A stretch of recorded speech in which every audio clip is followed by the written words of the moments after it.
الله الرحمن الرحيم والتين والزيتون وطور سينين وهذا البلد الأمين لقد خلقنا الإنسان في أحسن تقويم ثم رددناه أسفل سافلين إلا الذين آمنوا وعملوا الصالحات فلهم أجر غير ممنون فما يكذبك بعد بالدين أليس الله بأحكم الحاكمين صدق الله العظيم.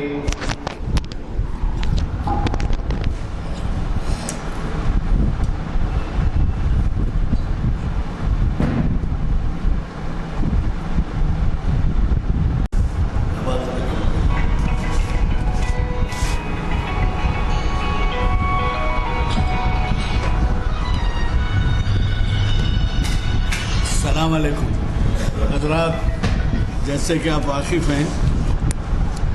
آج ہمارے درمیان ایک نامور اسکالر ڈاکٹر اسلام الدین سید اسلام الدین مجاہد صاحب تشریف فرما ہیں، اور انہوں نے ہمارے محافل کے بیسیوں، اب میں کیا عرض کروں، آپ کے سامنے جو نمبر ہے تعداد دیکھ لیجئے، 901 450 کا 10 سال ہوتے ہیں، 900 کے معنی 20 سال سے چل رہا سلسلہ. تو اس میں سب سے زیادہ خطاب کرنے والوں میں جو شامل ہیں وہ ہمارے اسلام الدین مجاہد صاحب ہیں. یہ پروفیسر رہے ہیں اردو آرٹس کالج میں اور ابھی ریٹائر ہوئے ہیں وہاں سے. اور جو ان کی صلاحیتیں ہیں وہ اخبارات میں جو ان کے مضامین چھپتے ہیں، جو تقاریر مختلف مقامات کے تقاریر ہوتے ہیں وہ چھپتے ہیں، اس سے ظاہر ہوتا ہے کہ ان کا مطالعہ کتنا وسیع ہے اور کتنے اہم اسکالر ہیں. ہم ہمیشہ کی طرح جب عنوان دیتے ہیں وہ عنوان کے لیے ان سے خواہش کرتے ہیں تو وہ حالات حاضر کو پس منظر میں رکھتے ہوئے عنوان دیتے ہیں. حضرات، یہ آج کی محفل جامع مسجد عالیہ کے کانفرنس ہال میں منعقد ہو رہی ہے اور ہفتہ بروز 8 فروری 2020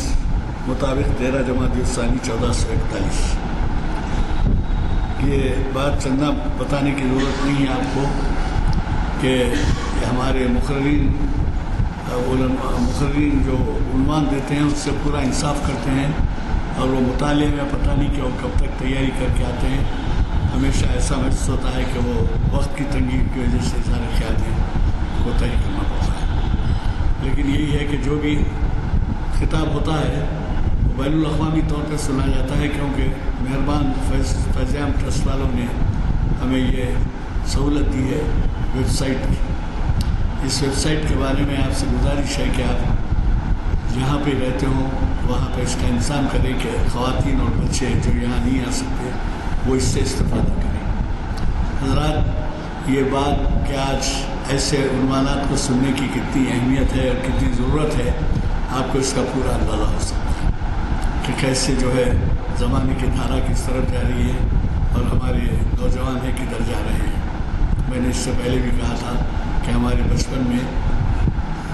یا کافی عرصے تک یہ بات رہی کہ پورے حیدرآباد میں اگر ایک جگہ ایک قتل ہوتا تو 8 دن تک اس کا تذکرہ چلتا تھا کہ بھائی شہر میں قتل ہوا، صرف ایک قتل ہوا. اور آج یہ حال ہے کہ اخبارات خبریں بھری پڑی ہیں، قتل، غارت گری، چوری، ڈاکہ، زنا، مار پیٹ، کون سا جرم ہے جو نہیں. اس زمانے میں ایک جرم مسلمانوں میں نہیں ہوتا تھا،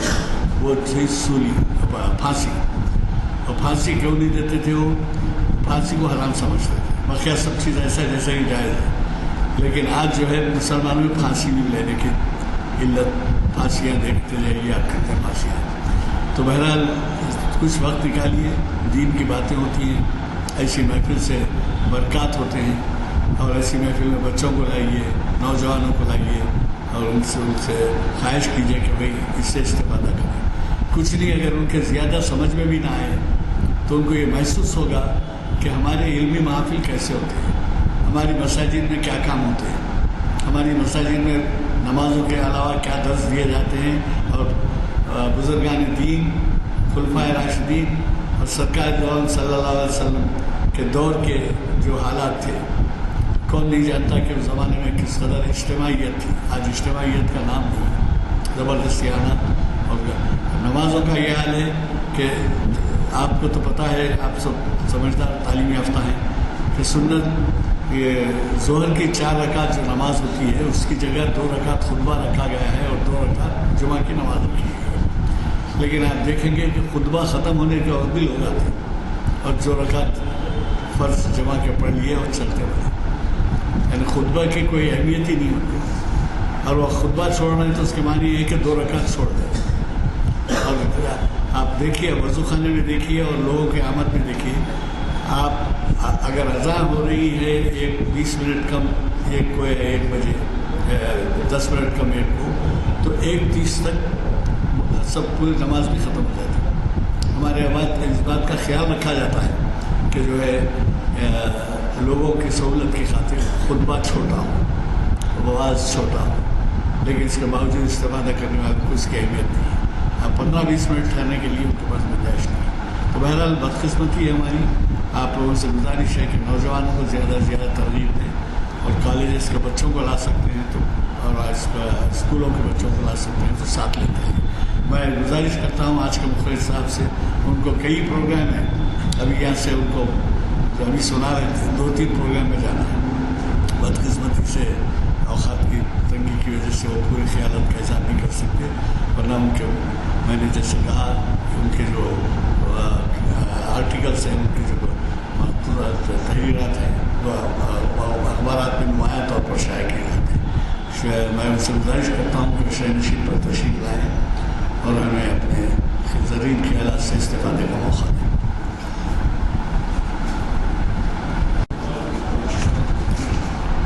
قابل احترام محترم جناب غلام افغانی صاحب، سینئر ایڈوکیٹ، کنوینر دینی محافل جامع مسجد عالیہ، محترم مقام نواب عمر علی خان صاحب، محترم جناب نانک سنگھ نشتر صاحب، بزرگان ملت اور عزیز نوجوان ساتھیوں، آج تاریخ اسلام کی یہ 901ویں نشست ہے۔ اب تک 900 نشستیں مکمل ہو چکی ہیں، اور اللہ کے فضل و کرم سے میں 2003 سے یہاں پر مسلسل آپ کی خدمت میں آتا رہا ہوں، اور یہ دراصل ہمارے بزرگوں کی محبت اور ان کے خلوص کا نتیجہ ہے۔ اس سے سب سے پہلے تو مجھے ایک فائدہ ہوا، اور مختلف عناوین پر مجھے تحقیقی انداز میں پڑھنے اور سمجھنے کا موقع ملا۔ تقریباً 200 سے زائد تاریخ اسلام کے مختلف لیکچرز میرے یہاں پر ہوئے، جس سے مجھے ذاتی طور پر بہت کچھ فائدہ ہوا، جس کے لیے میں محترم جناب غلام افغانی صاحب کا اور تمام بزرگوں کا شکریہ ادا کرتا ہوں۔ آج کا جو عنوان ہے، اس عنوان کو میں نے اس لیے منتخب کیا کہ قوموں کا عروج و زوال تاریخ کے حوالے سے۔ قوموں کا عروج و زوال کا فلسفہ تاریخ کا ایک مستقل عنوان ہے۔ جب سے روئے زمین پر انسان آباد ہوا ہے، اس وقت سے ہی قوموں کے عروج اور زوال کی تاریخ کا آغاز ہو جاتا ہے۔ ہم جو کچھ تاریخ پڑھتے ہیں یہ تو معلوم تاریخ ہے، ورنہ ایک دور وہ بھی ہے جو ماقبل تاریخ کا دور کہلاتا ہے، جبکہ تاریخ نہیں تھی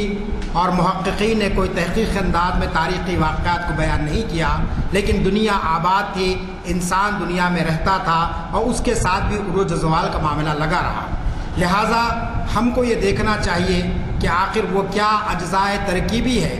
وہ کیا عناصر ہیں، وہ کیا فیکٹرز ہیں کہ جس کی بنیاد پر کوئی قوم عروج کی انتہائی منزلوں کو پہنچ جاتی ہے،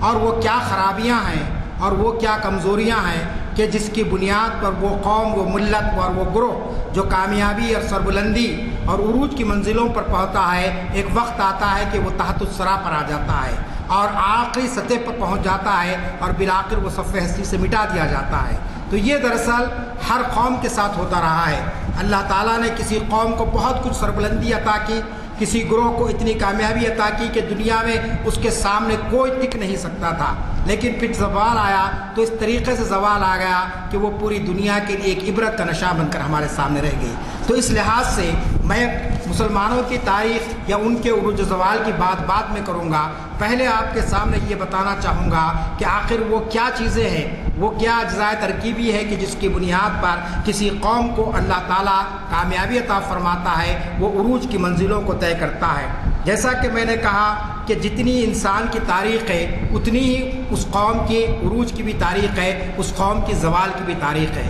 اگر تاریخ کو کھنگالیں تو ہمارے سامنے تقریباً 36 قومیں، تہذیبیں آتی ہیں۔ اللہ تعالیٰ نے ان 36 تہذیبوں کو، انسانی تہذیبوں کو عروج عطا کیا، اور ہر تہذیب نے یہ دعویٰ کیا کہ ہمارے سے بہتر کوئی تہذیب نہیں ہے، ہم سے زیادہ اور کوئی قوم نہیں ہے، ہم سے زیادہ کسی کو قیادت کرنے کا اختیار حاصل نہیں ہے۔ لیکن دنیا کے نقشے سے یہ 36 تہذیبیں ختم ہو گئی اور آج ان کا کوئی نام و نشان لینے والا نہیں ہے۔ اب جو تہذیبیں آپ کے سامنے ہیں، اب جو گروہ آپ کے سامنے ہیں، آپ دیکھتے ہیں کہ ایک طرف مشرقی تہذیب ہے اور ایک طرف مغربی تہذیب ہے، ایک طرف عیسائیت ہے تو ایک طرف اسلام مذہب ہے، اور ایک طرف دوسرے مذاہب کے ماننے والے ہیں۔ تو اس طریقے سے آپس میں ٹکراؤ اور آپس میں تصادم کی کیفیت ہم دیکھتے ہیں، اور ہر گروہ یہ چاہتا ہے کہ اسے کامیابی ملے اور اس کامیابی کے ذریعے وہ دوسرے گروہ کو اپنے زیر اثر لانا چاہتا ہے۔ تاریخ اس بات کا ہم کو مشاہدہ کراتی ہے کہ ہم دیکھتے ہیں کہ دنیا کی جو تاریخ اس میں بے شمار واقعات ملتے ہیں جس میں ایک زمانے تک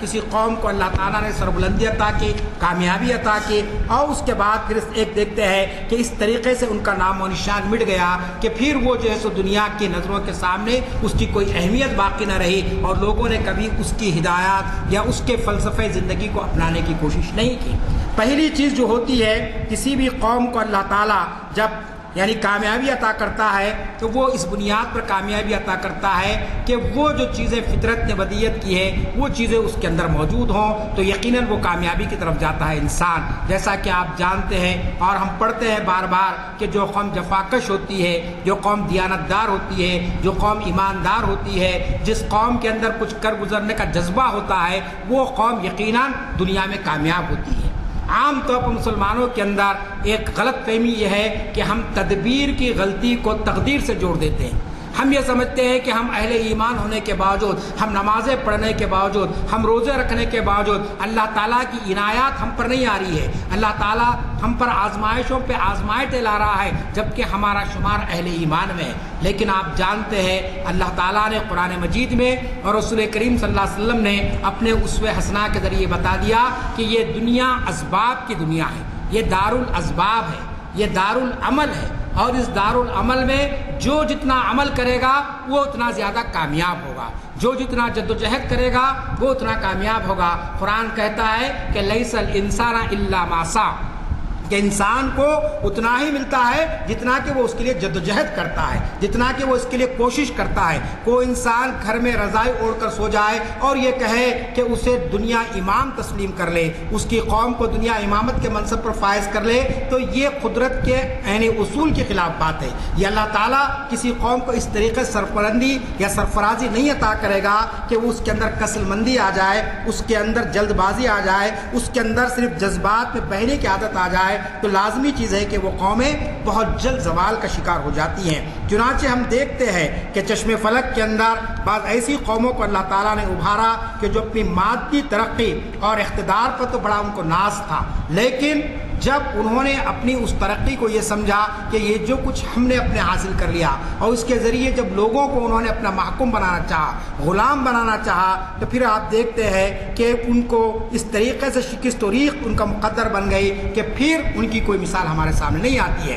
دور مت جائیے، آپ سلطنت برطانیہ کو دیکھیے کہ سلطنت برطانیہ کے تعلق سے یہ قول مشہور تھا کہ سلطنت برطانیہ کا سورج کبھی طلوع نہیں ہوتا ہے، دنیا کے کسی نہ کسی حصے میں ان کی حکومت رہتی تھی۔ یہ کوئی بہت دور کی بات نہیں کر رہا ہوں میں آپ کو، یہ صرف 16ویں عیسوی کی بات میں آپ کر رہا ہوں کہ آپ دیکھتے ہیں کہ کہیں نہ کہیں مشرق میں کسی علاقے میں ان کی حکومت ہے، اور یہاں پر رات ہو گئی ہے تو یورپ کے کسی ملک میں ان کی حکومت چل رہی ہے، تو یہ کہا جاتا تھا کہ the sun never set in the British empire, کہ کبھی ان کو غروب نہیں تھا، ان کے لیے کوئی زوال نہیں تھا۔ لیکن آپ دیکھتے ہیں کہ 21ویں صدی کے آتے آتے آج برطانیہ کی حالت کیا ہو گئی کہ آج برطانیہ اپنے خارجہ پالیسی کے اندر اپنی داخلہ پالیسی کے اندر امریکہ سے مشورہ لیے بغیر کوئی پالیسی کو طے نہیں کر سکتا ہے، اپنی کوئی مرضی وہ نہیں چلا سکتا ہے، اور عالمی سیاست کے اندر آج برطانیہ کی کوئی اہمیت باقی نہیں رہی ہے۔ تو اس طریقے سے ایک مثال میں نے آپ کے سامنے دی جو عصر جدید کی مثال ہے۔ اسی طریقے سے اگر آپ قرآن مجید کا مطالعہ کریں گے تو قرآن مجید کے اندر بے شمار اقوام کا ذکر کیا گیا، قوم عاد کا ذکر کیا گیا، قوم سمود کا ذکر کیا گیا، اور قوم لوط کا ذکر کیا گیا، قوم بنی اسرائیل کا ذکر کیا گیا کہ قوم بنی اسرائیل وہ تھی کہ جن کو پکانے کی بھی ضرورت نہیں پڑتی تھی، اللہ تعالیٰ من و سلوہ ان کو نازل کرتا تھا، یعنی اتنی بھی ان کے لیے آرام دہ ان کی زندگی تھی کہ ان کے لیے کوئی محنت کرنے کی ضرورت نہیں تھی۔ لیکن جب انہوں نے اللہ کے احکامات کا انکار کیا اور رسولوں کی تعلیمات کو جھٹلایا تو آپ دیکھتے ہیں کہ اللہ تعالیٰ نے ان کو ذلت اور نکبت میں ڈال دیا، ان پر ایسے ایسے مصائب آئے اور اس طریقے سے وہ ایک نشان عبرت بن گئے۔ اسی طریقے سے قوم عاد و سمود کا اگر آپ مطالعہ کریں تو قرآن مجید کہتا ہے کہ الم تر کیف فعل ربک بعاد ارم ذات العماد التی لم یخلق مثلها فی البلاد، کہ یہ وہ قوم تھی کہ جنہوں نے بڑے بڑے شہر آباد کر دیے تھے، فلک بوس عمارتیں ان کی تھی۔ ان کے محلات کے تعلق سے قرآن گواہی دیتا ہے کہ وہ یہ کہتے تھے کہ ہم تو ایسے محلات بنا لیے کہ اگر خدا کا عذاب آئے گا تو یہ غریب بستیوں پر آئے گا، ان لوگوں پر آئے گا جن کو رہنے کے لیے کوئی مکان ہے۔ ہم تو بڑے بڑے آہنی دروازوں کے ساتھ اپنے محلات کو بنائے ہیں اور بہترین قسم کے اندر اس کے اندر ہم نے تعمیری اشیاء کو استعمال کی ہے، ہم پر خدا کا عذاب نہیں آئے گا۔ لیکن جب عذاب آیا قوم عاد پر، قرآن کہتا ہے کہ اس طریقے سے اس بستیوں کو الٹ دیا گیا کہ وہ اپنے محلوں میں سو رہے تھے اور وہیں پر عذاب آیا، اور آج بھی وہ نشانیاں موجود ہیں۔ دنیا دیکھتی ہے جا کر اور یہ سمجھتی ہے کہ ایک ایسی زوراور قوم کہ جس نے خدا کی حاکمیت کو چیلنج کیا تھا اور کہا تھا کہ خدا کا عذاب اگر آئے گا تو غریبوں پر آئے گا، ناداروں مجبوروں پر آئے گا، ہم پر کیسے خدا کا عذاب آئے گا؟ لیکن اللہ تعالیٰ نے ان کی بستیوں کو اجاڑ کر اور ان کی بستیوں کو الٹ کر بتا دیا کہ جب اللہ کا عذاب آتا ہے اور قومیں جب صف ہستی سے اللہ تعالیٰ مٹا دینے کا فیصلہ کرتا ہے تو پھر ان کی کوئی چیز باقی نہیں رکھتا ہے۔ اس طریقے سے آپ دیکھتے ہیں کہ حضرت آدم علیہ السلام سے لے کر نبی اکرم صلی اللہ علیہ وسلم تک انبیاء کرام کی تعلیمات سے یہ بات ہم کو نمایاں طور پر ملتی ہے کہ اللہ تعالیٰ کسی قوم کو عروج اگر دیتا ہے، سربلندی اگر دیتا ہے، تو سب سے پہلی چیز ان کے اندر یہ ہوتی ہے کہ انکساری ہو، ان کے اندر لوگوں سے محبت کا جذبہ ہو اور وہ ایک مخلوق خدا کی حیثیت سے لوگوں کی خدمت کرنے کا جذبہ اپنے اندر پیدا کرے۔ اور جب یہ چیز ان کے اندر نہیں ہوتی ہے، غرور اور استکبار جب ان کی نشانی بن جاتی ہے اور بے جا تفاخر اور احساس برتری، آج آپ دیکھ رہے ہیں کہ ہمارے اپنے ملک میں ایک طبقہ محض احساس برتری کی بنیاد پر، محض ایک سپیریارٹی کمپلیکس کی بنیاد پر کہ ہم بڑے ہیں، ہم کو حکومت کرنے کا اختیار ہے، لہذا سب کی مرضی کو کچل دیا جائے، سب کے جو ہے نا خواہشات کو رون دیا جائے اور سب کی زندگی کو تنگ کر کے رکھ دیا جائے۔ تو یہ احساس برتری کا تصور اور یہ بے جا تفاخر کہ ہم بہت بڑے ہیں۔ مغربی اقوام کو یہ دعویٰ تھا کہ ہمارے سوا کسی کو حکومت کرنے کا اختیار نہیں ہے، ہم ہی حاکم ہو سکتے ہیں، ہمارے سوا اور کوئی گروہ کو جو ہے سو حکومت کرنے کا اختیار نہیں ہے۔ چنانچہ یہ احساس برتری اور یہ قومی تفاخر کے جذبات اور پھر اس کے ساتھ ساتھ بدعمالیاں اور غلط کاریاں قوموں کو جو ہے نا اس نتیجے پر پہنچا دیتی ہے کہ جس کے بعد آپ دیکھتے ہیں کہ وہ قومیں لوگوں کے لیے جو ہے نا کوئی رہنمائی کرنے کے بجائے وہ لوگوں کے لیے ایک عبرت کا نشان بن جاتی ہے۔ پھر اسی طریقے سے ہم قوموں کی تاریخ کا مطالعہ کرتے ہیں تو یہ بات ہمارے سامنے آتی ہے کہ اللہ تعالیٰ اسی قوم کو عروج عطا کرتا ہے دنیا کے اندر۔ آخرت کا جو معاملہ ہے وہ دنیا سے ہی جڑا ہوا ہے، لیکن ہم دنیا کی یہاں پر بات کر رہے ہیں کہ اللہ تعالیٰ دنیا میں کسی قوم کو کیسے عروج دیتا ہے اور کس طریقے سے وہ قومیں اپنی بدعمالیوں کی بنیاد پر، بدکاریوں کی بنیاد پر زوال کا شکار ہوتی ہے۔ چنانچہ تاریخ کا مطالعہ یہ بتاتا ہے کہ وہی قوم کو اللہ تعالیٰ سربلندی عطا کرتا ہے جو علمی، اخلاقی، معاشی اور سیاسی عسکری طاقت میں اپنے آپ کو جو سب منواتی ہے دنیا کے سامنے۔ جب کسی قوم کے پاس علم کی دولت آ جاتی ہے، آپ جانتے ہیں کہ نبی کریم صلی اللہ علیہ وسلم نے اپنی حیات طیبہ کے اندر 23 سال کا دور ہے آپ کا. آپ دیکھتے ہیں کہ 10 سالہ آپ کی 13 سالہ آپ کی مکی زندگی اور 10 سالہ مدنی زندگی کوئی بڑی جو ہے نا وہ بہت زیادہ عرصے کی بات نہیں ہے. 23 سال کے اندر نبی اکرم صلی اللہ علیہ وسلم نے اس معاشرے کے اندر جہاں پر علم نہیں تھا, جہاں پر تہذیب نہیں تھی, جہاں پر تمدن نہیں تھا, ایک ایسا انقلاب برپا کر دیا کہ آپ دیکھتے ہیں کہ وہ لوگ جو بالکل مجبور تھے اور جو بالکل جو ہے نا ایسی زندگی بسر کر رہے تھے کہ تصور نہیں کر سکتے تھے کہ اللہ تعالیٰ ان کو اس مقام بلند پر عطا کرے گا, تو اس کے اندر جو فیکٹر تھا, جو سب سے پہلی جو چیز کام آئی نبی اکرم صلی اللہ علیہ وسلم کو اس پاکیزہ انقلاب کے لانے میں, وہ دراصل علم کی دولت تھی.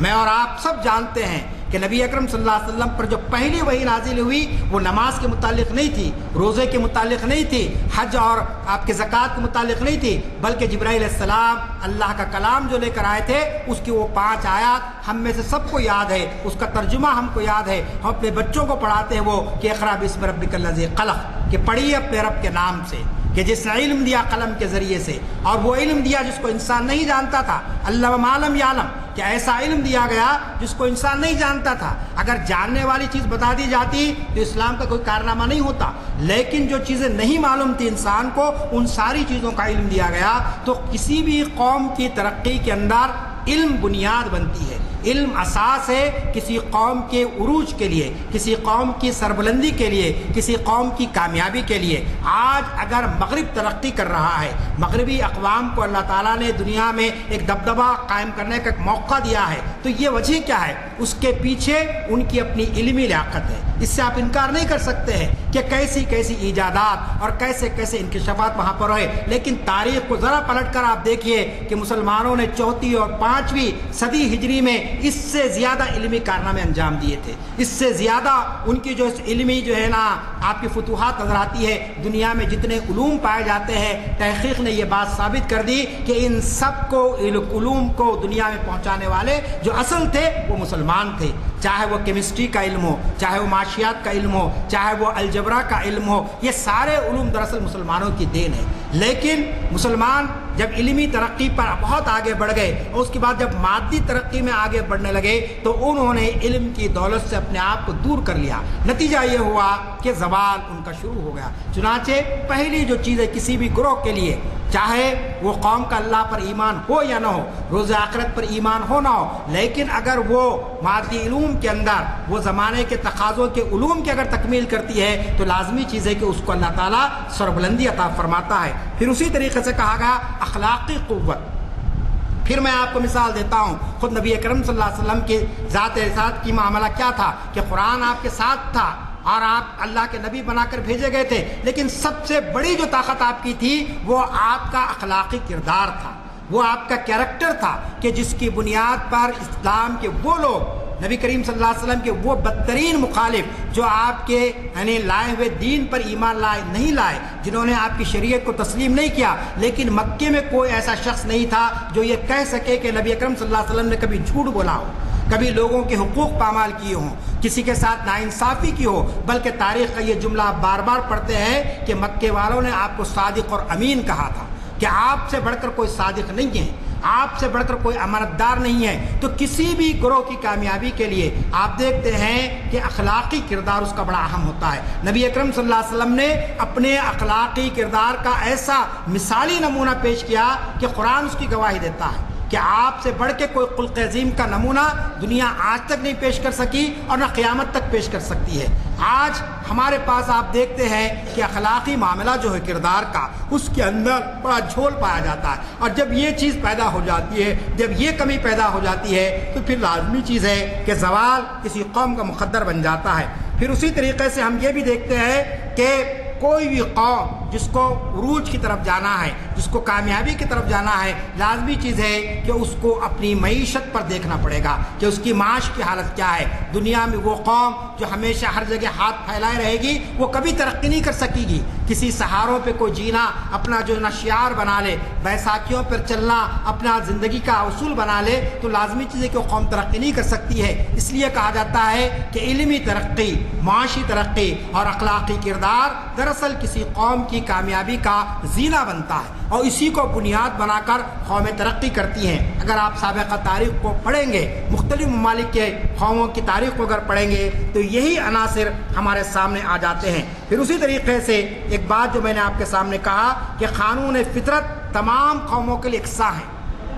اللہ تعالیٰ صرف مسلمانوں کا رب نہیں ہے، یہ تو پوری کائنات کا رب ہے، یہ پوری مخلوق کا رب ہے۔ لہٰذا کوئی شخص علم کے میدان میں آگے بڑھ گیا ہے اور اس کا کردار بھی بہت اچھا ہے تو لازمی چیز ہے کہ اللہ تعالیٰ اس کے لیے دنیا میں راحت فراہم کرے گا، اس کے لیے دنیا کے کاموں کو آسان کر دے گا۔ کیوں؟ اس لیے کہ قانون فطرت کی گروہ کے ساتھ بدلتا نہیں ہے۔ ایسا نہیں ہے کہ ہم مسلمان ہیں لہٰذا اللہ تعالیٰ اپنے قانون کو بدل دے، اپنی مشیت کو بدل دے اور مسلمان بے فکری کی زندگی بسر کرے اور ان کے اندر کوئی جذبہ نہ ہو کام کرنے کا، اس کے باوجود ان کو کامیابی ملے، اس کی جو ہے نا قرآن گواہی نہیں دیتا ہے۔ چنانچہ ہم دیکھتے ہیں ہر قوم اپنے مکافات عمل کی بنیاد پر عروج و زوال کا شکار ہوتی ہے، اپنے اپنے عمل کی بنیاد پر۔ علامہ اقبال کا یہ شعر آپ بار بار محافل اقبال میں پڑھتے ہیں کہ عمل سے بنتی ہے زندگی،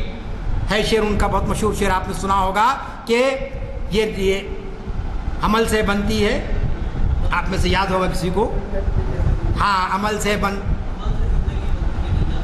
عمل سے زندگی بنتی ہے، جنت بھی جہنم بھی، یہ خاکی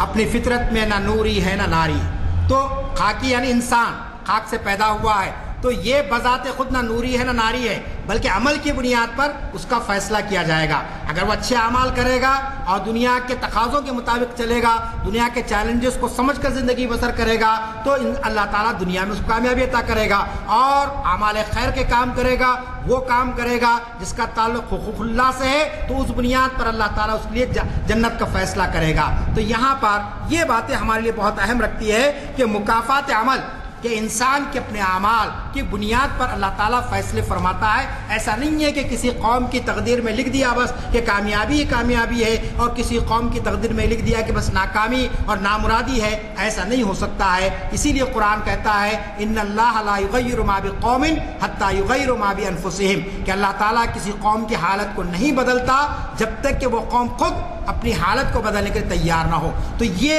کچھ اجزاء ترکیبی ہیں۔ پھر اس کے بعد میں آنا چاہتا ہوں کہ عروج یا ترقی کو لوگوں نے جوڑ لیا مادی ترقی سے۔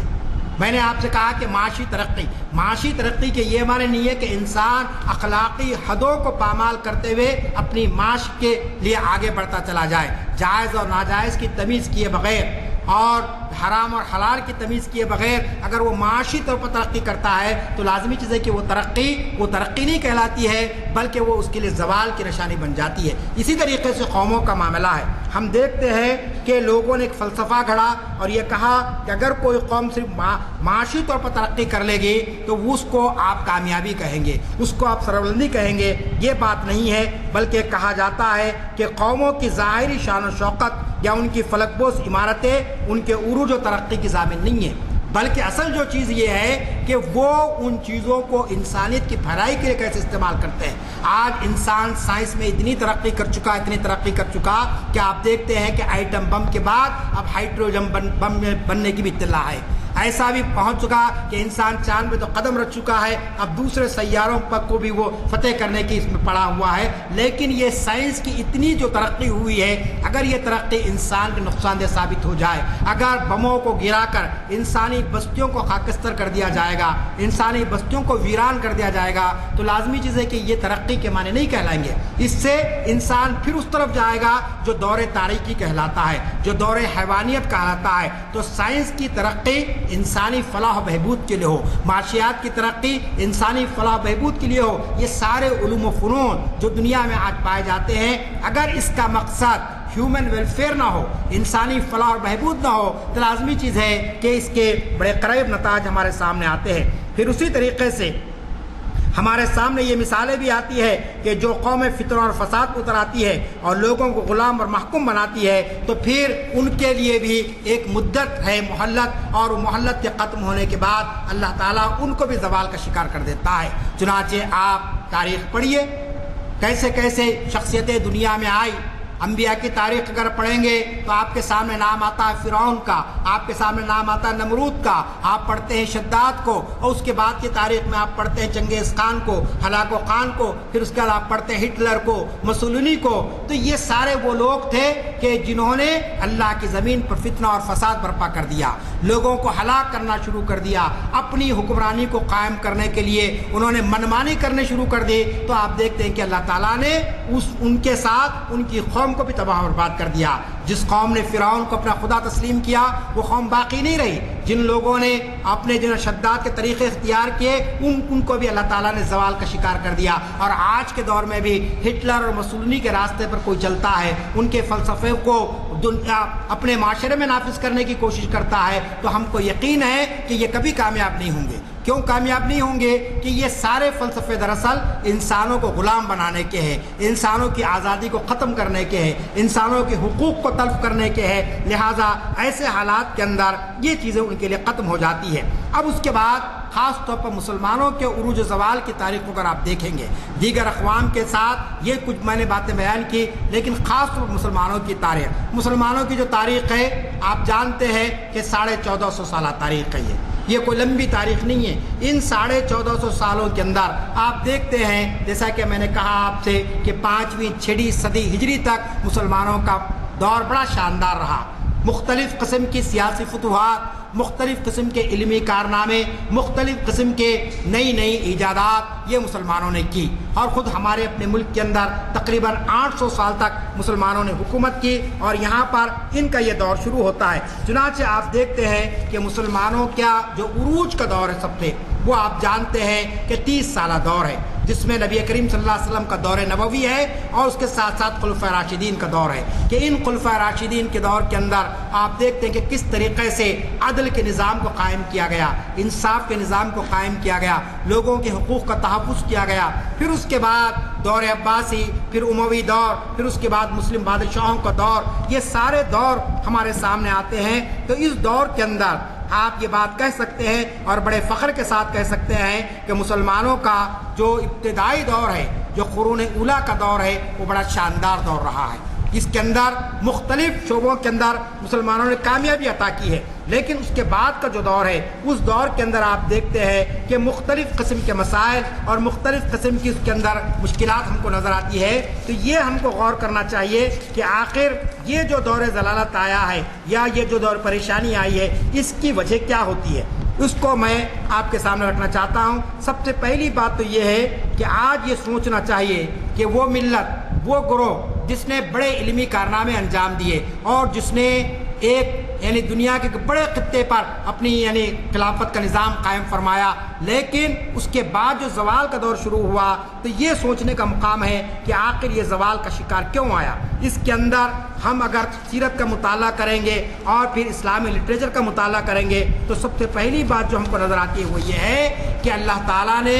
مسلمانوں کو جو خطاب دیا قرآن کے الفاظ میں، وہ ہے خیر امت، کہ ہم دنیا کے لیے خیر بنا کر بھیجے گئے تھے، ہم لوگوں کے لیے فلاح کا ذریعہ بننے والے تھے، لیکن مسلمانوں نے اس منصب کو فراموش کر دیا، اس ذمہ داری کو فراموش کر دیا۔ خیر امت آپ جانتے ہیں قرآن مجید کی آیت کا ایک ٹکڑا ہے، پوری آیت یہ ہے کہ کنتم خیر امت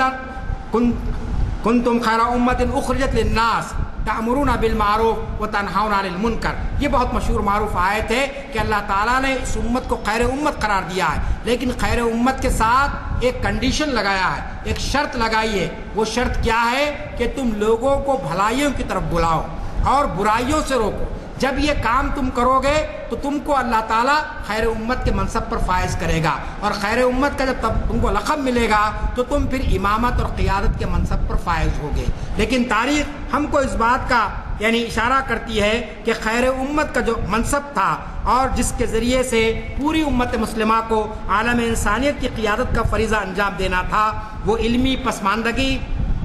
سماجی ناہمواری اور معاشی انحطاط اور اخلاقی زوال کی بنیاد پر اس طریقے سے پیچھے ہو گئی کہ آج وہ ایسے دوراہے پر کھڑی ہے کہ وہ خود اپنے مقام اور منصب سے واقف نہیں ہے۔ کہ آپ دیکھتے ہیں، میں نے پہلے آپ سے کہا کہ عروج کے لیے جو اجزاء ترکیبی ہے وہ 4 ہیں: علمی ترقی، معاشی ترقی، سیاسی آپ کے شعور کا ہونا، اور پھر اسی طریقے سے آپ دیکھتے ہیں اخلاقی یعنی انتہا اخلاق کا جو پہلو ہونا چاہیے وہ آپ کے پاس ہونا چاہیے۔ چنانچہ پوری اسلامی تاریخ کے اندر یہ 4 محاذوں پر کام ہوتا رہا، لیکن بعد میں اس میں بڑی کوتاہیاں ہوئی، اس میں بڑی غفلت برتی گئی۔ نتیجہ یہ ہوا کہ آج مسلمان اپنی شناخت کو باقی رکھنے اور اپنے آپ کو منوانے کے لیے ان چیزوں پر جو ہے وہ فائز نہیں ہو سکے۔ لہٰذا ہم کو یہ سوچنا چاہیے کہ یہ تنزل کا دور اور یہ پستی کا دور کس طریقے سے ختم ہو۔ اس کے لیے قرآن مجید کے اندر ہم کو جو ہدایات ملتی ہے اور رسول کریم صلی اللہ علیہ وسلم کے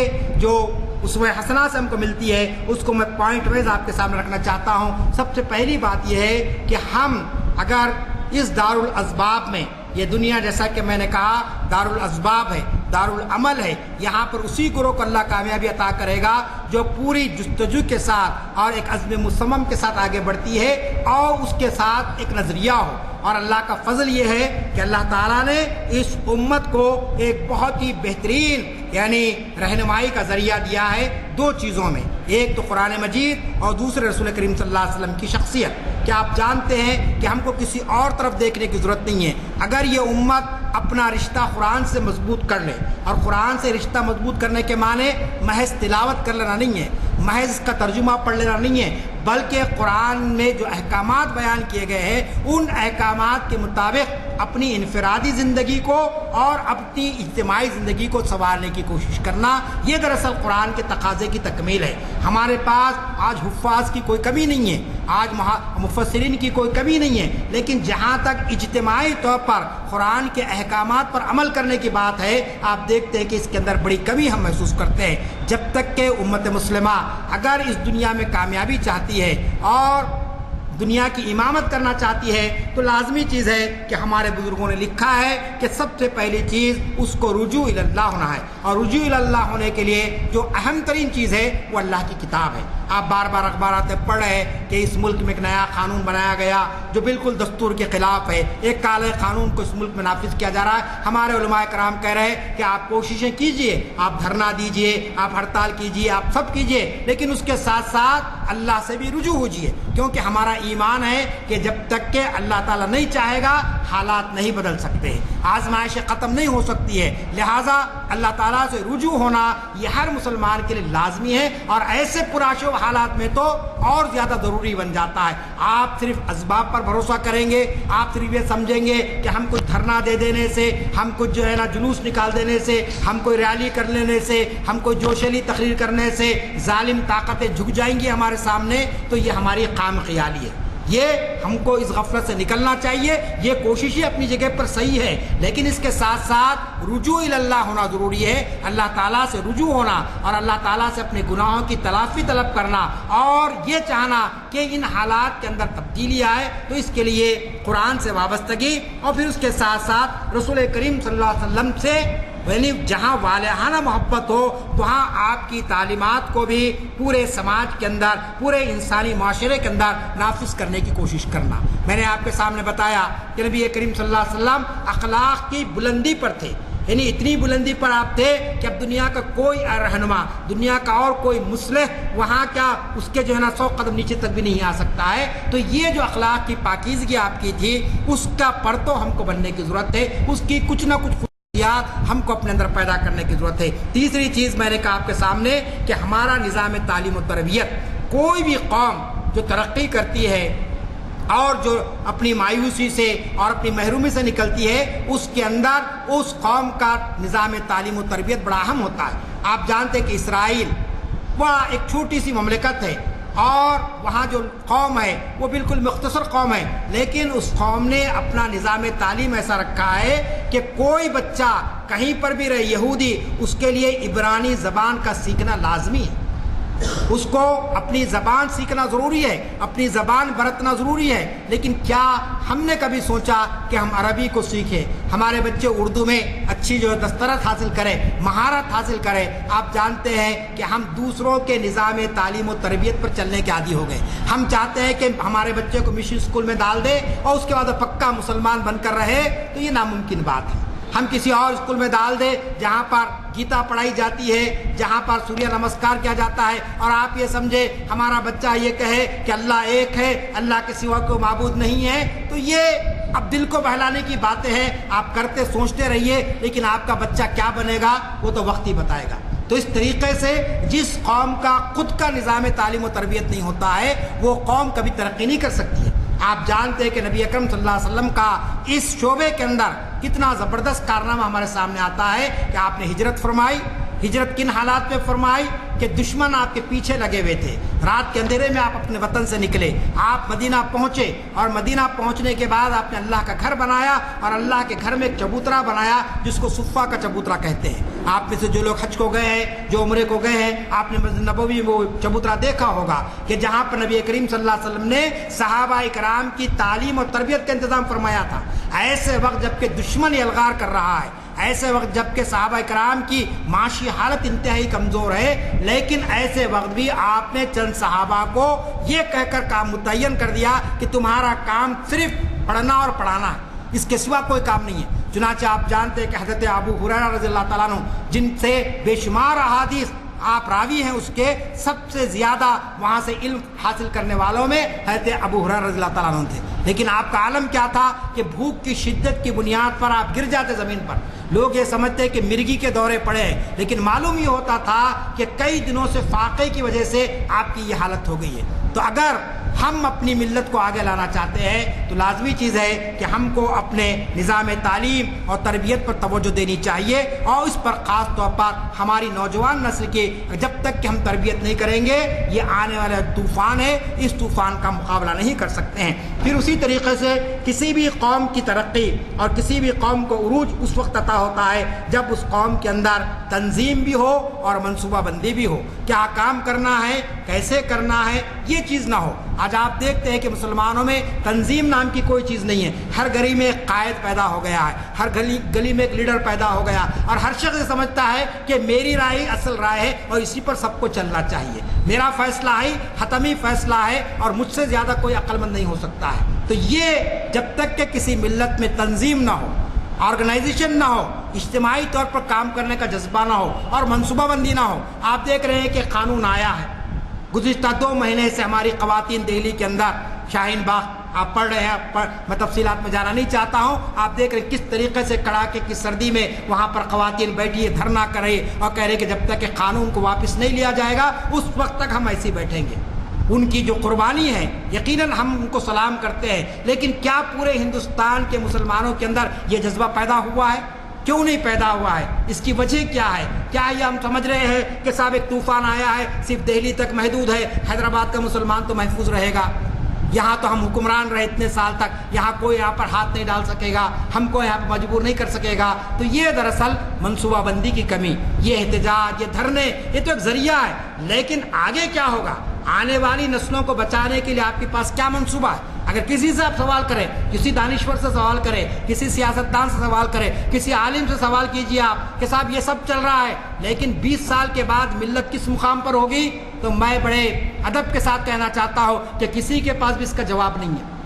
کوئی یہ کہنے کے موقف نہیں ہے کہ 25 سال کے بعد ہمارے نوجوان کس حالت میں رہیں گے، کس قسم کے حالات یہاں بننے والے ہیں. تو لازمی چیز ہے کہ ہمارے ملت کے دانشور طبقے کو، ہمارے ملت کے علماء کو، ہمارے ملت کا درد رکھنے والے لوگوں کو سوچنا چاہیے کہ اس ملت کو اوپر اٹھانے کے لیے کس قسم کی پلاننگ ہونی چاہیے، کس قسم کا منصوبہ بننا چاہیے. پھر اسی طریقے سے آپ جانتے ہیں کسی کو بھی اللہ تعالیٰ جو کامیابی عطا کرتا ہے دنیا کے اندر وہ بغیر محنت کے نہیں ہے، بغیر جیسے جفاکشی کے نہیں ہے. لہٰذا محنت اور جفاکشی یہ آج کی ایک ضرورت ہے. دیگر قومیں اگر 10% محنت کر رہی ہے تو مسلمان کو 100% محنت کرنی ہے، چاہے وہ تعلیم کے میدان میں ہو، چاہے وہ تجارت کے میدان میں ہو، چاہے اخلاق کے معاملے میں ہو. اگر کوئی 10% ہے تو مسلمان کو 100% آگے جانی چاہیے. آزادی کے وقت ہماری تعلیمی صورتحال کیا تھی اور آزادی کے 70 سال کے بعد ہم تعلیم کے میدان میں کتنے بچھڑ گئے، اس پر غور کریں تو لازمی چیز ہے کہ ہم کو ان سے 100 گنا زیادہ محنت کرنی پڑے گی. ہمارے بچوں کو تجارت کے معاملے میں ہم کیسے تھے، آج ہم کہاں پہنچ گئے، اس کے لیے ہم کو کتنی محنت کرنی پڑے گی. 24 گھنٹے بھی اگر ہم محنت کریں تو میں سمجھتا ہوں کہ کم از کم 100 سال لگیں گے اس ملت کو زمانے کے تقاضوں کے مطابق چلنے کے لیے. زمانے کا جو چیلنجز ہے ان چیلنج کا سامنا کرنے کے لیے پھر اسی کے ساتھ ساتھ اللہ تعالیٰ اسی قوم کو سربلندی عطا کرتا ہے جو دیگر انسانی معاشرے کے لیے نافع ہو، ایسڈ بنے وہ، یعنی لوگوں کے لیے فائدہ مند ہو، لوگوں کو نفع پہنچانے والے ہو، لوگوں کو نقصان پہنچانے والا نہ ہو۔ نافعیت یہ بہت اہم چیز ہے۔ آپ جانتے ہیں کہ ایک بحث ہمارے پاس ہے کہ مسلمانوں کو کون سا علم حاصل کرنا چاہیے، علم دین حاصل کرنا یا عصری علم حاصل کرنا۔ 200 سال سے یہ بحث جاری ہے اور ابھی بھی تصفیہ نہیں ہو سکا۔ کسی عالم کے پاس جا کے آپ بولیے اگر ان کو معاشیات پڑھی ہے، دستور ہند، آج ہر شخص کے ہاتھ میں دستور ہند ہے، بغل میں لٹکا کے لوگ پھر رہے، لیکن یہ دستور ہند اتنا لمبا ہے کہ اگر آپ 1 سال بھی پڑھے تو آپ کو سمجھ میں نہیں آتا ہے۔ 50 سال سے ہم نے اپنے بچوں کو دستور ہند نہیں پڑھایا۔ نتیجہ یہ ہوا کہ دستور ہند میں کیا لکھا ہوا نہیں معلوم، کیونکہ معاف فرمانا مجھے، بعض علماء ایسے تھے، بعض مدارس ایسے حیدرآباد کے اندر جہاں آج بھی اخبار نہیں پڑھا جاتا ہے، کہا جاتا ہے کہ نہیں اخبار نہیں پڑھنا، اخبار سے کیا تعلق ہم کو؟ بچہ جو ہے نا ایک حدیث پڑھ لے گا اتنے دور میں، اتنے وقت میں ایک فقہ کا مسئلہ جان لے گا۔ تو آپ بتائیے، آپ جانتے ہیں کہ علم کے تعلق سے اللہ کے رسول نے کیا فرمایا؟ اے اللہ مجھے علم نافع عطا فرما، یعنی ایسا علم جو لوگوں کے لیے نفع بخش ہو، جو لوگوں کے لیے فائدہ مند ہو۔ چنانچہ امام غزالی رضی اللہ تعالیٰ نے فرمایا کہ وہ علم جو علم نافع ہے وہ ملت کو حاصل کرنا چاہیے۔ آگے چل کر آپ نے لکھا وہاں پر، امام غزالی کتاب آپ پڑھیے الحجۃ البالغہ کے اندر، کہ اگر ملت کو ضرورت ہے ڈاکٹر کی،